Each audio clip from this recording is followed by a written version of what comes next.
বিসমিল্লাহির রহমানির রহিম। আল্লাহর নামে শুরু করিলাম। হে জগতবাসী, আজ আমি শামীম আলী চিশতি যে কথাটি নিয়ে আসছি, এই কথাটি অনেকে শুনলে মেনে নিতে পারবেন না এবং জ্ঞানীগুণীর কাছে আমার এই কথাটি থাকবে।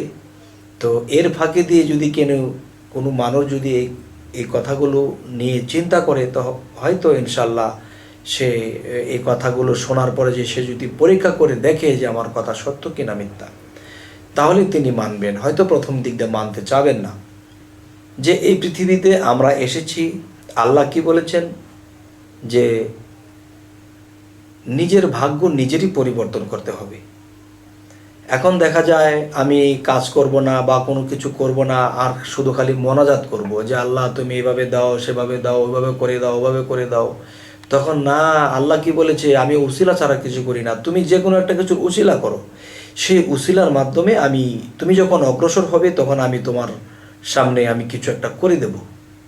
হে জগতবাসী, তো আজকের যে বিষয়টি হলো যে হ্যাঁ, উসিলা করলে আল্লাহ অনেক কিছু করবে, কিন্তু দেখা যায় আমার হায়াত কমে গেছে, বা আল্লাহ যখন আমাকে এই পৃথিবীতে পাঠালেন তখন আমাকে হায়াতের নির্ধারণ করে দিয়েছেন, আমাকে রিজিকের নির্ধারণ করে দিয়েছেন, আমাকে যা জীবনে কিছু খরচ করব সমস্ত কিছু একটা হিসেব নির্ধারণ করে আল্লাহ আমাকে পৃথিবীতে পাঠিয়েছেন।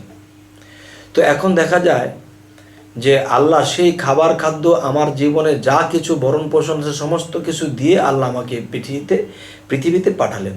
তখন দেখা যায় যে আমার হায়াত আল্লাহ রেখেছে 50 বৎসর। এখন 50 বৎসর যে আল্লাহ আমার হায়াত রাখলো, এখন কি করে আমি 80 বছর বাঁচব? যদি আমি মনে মনে চিন্তা করি যে আল্লাহ 50 বছরে গিয়ে যদি তোমাকে খুশি করতে না পারি, তোমার সাধন ভোজন সাকসেস করতে না পারি, তখন কি হবে? তখন দেখা যায় আমি তো আটকে যাব। হে আল্লাহ, আমি পারবো না। তখন দেখা যায় যে আল্লাহ আমাকে রিজিক মেপে দিয়েছে, এই রিজিকগুলো সে ব্যবহার করবে, খাবে, এরপরে তার হায়াত 50 বছর আছে, এরপরে সে ইন্তেকাল করবে। তো আমি এখন বলতে চাচ্ছি যে হায়াত, মৌত, রিজিক, দৌলত এই সমস্ত কিছু আল্লাহর কাছে রেখেছে, কিন্তু আমি বলবো যে এই হায়াত, মৌত সমস্ত কিছু আল্লাহর কাছে রেখেছে ঠিকই, যখন আল্লাহ আমার ভাগে যা কিছু রেখেছে তা যদি শেষ হয়ে যায় একদিন, তখন আমি মৃত্যুবরণ করব। তবে দেখা যায় আমি 14-15 বছর বয়স থেকে দেখা যায় আমি 2 প্লেট ভাত খাই এবং সারাদিনে বাড়তি কথা বেশি বলি, এবং দেখা গেছে ঘুম বেশি ঘুমাই, এবং দেখা যায় যে আমার শ্বাস প্রশ্বাসও আমি বেশি নিতেছি, দৌড়াইতেছি, হাঁপাইতেছি, শ্বাস প্রশ্বাস বেশি নিতেছি। তাহলে আমি কতগুলো বাতাস গ্রহণ করব, কতগুলো খাদ্য খাবার খাবো, এই সমস্ত কিছু আল্লাহ হিসেব করে আমাকে দিয়েছে। সময় যেদিন হবে, শেষ হবে, আমি চলে যাব।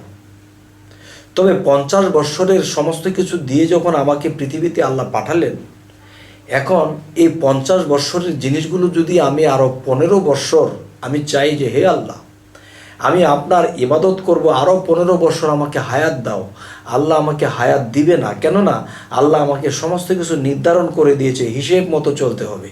তো এখন দেখা যায় কি হলো, আল্লাহর হিসেব মতো আল্লাহ যখন দিয়েছে আমার এই রিজিক শেষ হলে আমি চলে যেতে হবে, তখন দেখা যায় আমি ভাত প্রতিদিন 2 প্লেট খাই। যেই লোকটি প্রতিদিন 2 প্লেট ভাত খায়, সেই লোকটি যদি 1 প্লেট ভাত খায় তবুও কিন্তু সে বেঁচে থাকবে, সে মরবে না, আর তেমন শক্তিও তার কমবে না। তো এখন দেখা যায় আজকের পর থেকে আমি 1 প্লেট করে ভাত খাই। তাহলে যে প্রতিদিন আমি 2 প্লেট করে ভাত খাইতাম, এতেও আমি চলতে পেরেছি, আর 1 প্লেট ভাত খাই তবুও আমি চলতে পারতেছি। তাহলে আমি যে জায়গায় 2 প্লেট ভাত খাইতাম সে জায়গায় আমি 1 প্লেট খাই, তাহলে 1 প্লেট আমার জমা রইল। প্রতিদিন আমি পানি 5 গ্লাস খাইতাম, 6 গ্লাস খাইতাম, আমি 1 গ্লাস পানি কম খাইতেছি, আমার 1 গ্লাস পানি জমা রইল। এখন আমি মুর্শিদ ধরেছি, মুর্শিদের কাছে যখন গেছি তিনি আমাকে দমের সাধনা দিয়েছে। দমের সাধনা যখন দিয়েছে, আমি একদমে আল্লাহকে 100 বার জপতে পারি, 150 বার জপতে পারি, আল্লাহু আল্লাহু আল্লাহু, এরকম 100-150 বার আমি জপতে পারি। প্রত্যেক শ্বাস প্রশ্বাসে আল্লাহকে একবার নাম ডাকা যায়, আবার 50 বার, 100 বার, 150 বারও ডাকা যায়। যখন দম লম্বা হয়ে যায় 150 বারও পারা যায়। তাহলে আমি আল্লাহর নামের ভাগ বেশি এনেছি, কিন্তু এক দমে আমি এতগুলো জপেছি। তো সারাদিনে যদি আমি 50 বার দম আটকাইয়ে আমি আল্লাহর নাম 100 বার জপি, যে জায়গায় একবার শ্বাস বন্ধ করে আমি একবার জপতাম, সে জায়গায় আমি 100-র উপরে আমি আল্লাহ নাম জপতে পারি। তাহলে আমার শ্বাস সঞ্চয় হয়েছে এবং আল্লাহর জিকির বেশি হয়েছে, আমার হায়াত বৃদ্ধি হয়েছে। চলুন বলুন সুবহান আল্লাহ।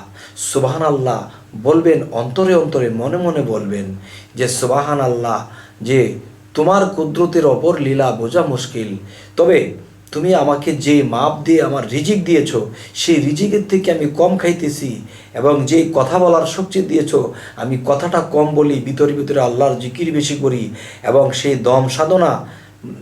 দম সাধনার মাধ্যমে আমি প্রতিদিন আমি দেখা যায় যে জায়গায় আমি 500 বার দম নিতাম, সে জায়গায় আমি সেখান থেকে 10টা দম কম নিয়েছি। যে জায়গায় আমি 1000 বার দম নিতাম, সেখান থেকে আমি 50 বার দম কমিয়ে দিয়েছি।